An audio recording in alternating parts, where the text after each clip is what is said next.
ఏమైందండి? పెట్రోల్ అయిపోయింది బాబు. సరే ఇక్కడ ఉన్న నేను పెట్రోల్ తీసుకొని వస్తాను.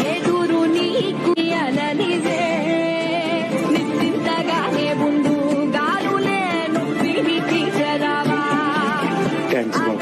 అయ్యో పర్లేదు సార్. సార్ ఇంటర్వ్యూకి వచ్చాను సార్. ఇంటర్వ్యూ అయిపోయింది కదా. అది కొద్దిగా దారిలో లేట్ అయింది సార్. ఇంటర్వ్యూకి ఇంత లేట్గా వచ్చావు అంటే ఆఫీస్కి త్వరగా వస్తాను గ్యారంటీ ఏంటి? ఇక నువ్వు వెళ్ళొచ్చు.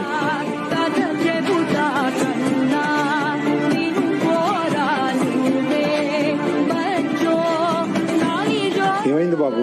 ఇంటర్వ్యూకి లేట్గా వచ్చానని వెళ్ళిపోమన్నారు సార్. ఒకసారి ఉండమ్మా, నేను మాట్లాడొస్తాను.